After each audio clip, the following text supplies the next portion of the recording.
Assalamualaikum warahmatullahi wabarakatuh. Perkenalkan, nama saya Nur Sakinah, mahasiswi pendidikan guru Madrasah Ibtidaiyah Fakultas Tarbiyah dan Keguruan Universitas Islam Negeri Sultan Syarif Kasim, Riau, Pekanbaru.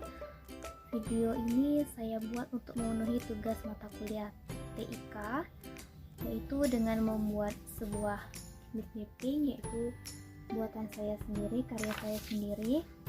Nah, di video ini akan saya jelaskan isi materi dari mapping ini. Semoga penjelasan yang saya sampaikan dapat memudahkan teman-teman untuk memahami materinya. Kita akan mengenal teknologi informasi dan komunikasi atau yang disebut dengan TIK. Nah, poin pertama yaitu ada di sini definisi TIK, yang kedua aturan hak cipta perangkat lunak, dan yang ketiga peralatan TIK.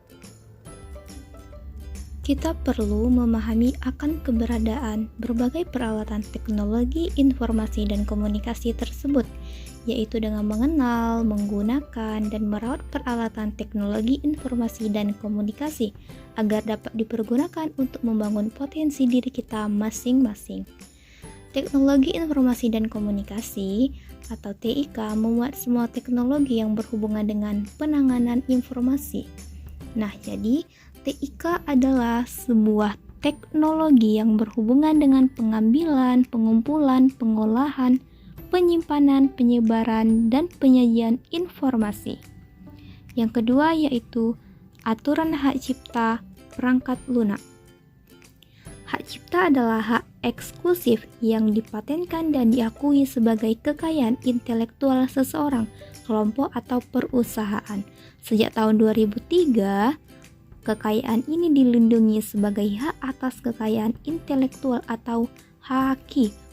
Nah, khusus mengenai teknologi informasi dan komunikasi, dicantumkan dalam Undang-Undang Hak Cipta Nomor 19 Tahun 2002, Pasal 1 Ayat 8 yang menyatakan program komputer adalah sekumpulan instruksi yang diwujudkan dalam bentuk bahasa, kode skema, ataupun bentuk lain, yang apabila digabungkan dengan media yang dapat dibaca dengan komputer akan mampu membuat komputer bekerja untuk melakukan fungsi-fungsi khusus dan untuk mencapai hasil yang khusus, termasuk persiapan dalam merancang instruksi-instruksi tersebut. Nah, yang ketiga yaitu peralatan TIK. Nah, peralatan TIK yang pertama di sini adalah komputer.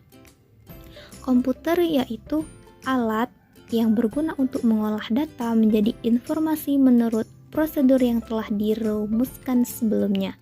Yang kedua ada proyektor LCD atau Liquid Crystal Display, yaitu alat untuk menayangkan informasi yang berasal dari komputer atau media informasi lain seperti DVD player. Yang ketiga ya ada OHP atau disebut overhead projector, yaitu alat yang menayangkan informasi statis yang tertulis pada plastik transparasi. Yang keempat ada radio. Radio yaitu alat penerima informasi yang berasal dari stasiun pemancar berupa gelombang elektromagnet yang membawa informasi suara. Yang kelima yaitu televisi, yaitu alat penerima informasi yang berupa gambar dan suara. Televisi ini berasal dari kata tele atau jauh dan vision atau tampak atau visual. Dan yang keenam yaitu ada internet. Internet itu hubungan antar komputer dalam suatu jaringan global yang memungkinkan setiap komputer saling bertukar informasi. Nah, yang ketujuh ada GPS atau Global Positioning System, yaitu alat informasi yang berfungsi menentukan letak, arah, atau kecepatan benda yang berada di permukaan bumi. Yang kedelapan ada modem. Modem yaitu perangkat keras yang berfungsi mengubah sinyal digital menjadi sinyal listrik yang dapat merambat melalui telepon dan sebaliknya.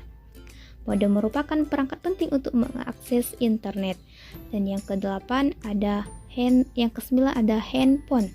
Handphone atau telepon seluler yaitu alat komunikasi bergerak untuk mengirim data suara. Telepon seluler menggunakan gelombang elektromagnet sebagai media pengantar. 10. Telepon, yaitu alat komunikasi berguna untuk mengirim data suara melalui sinyal listrik.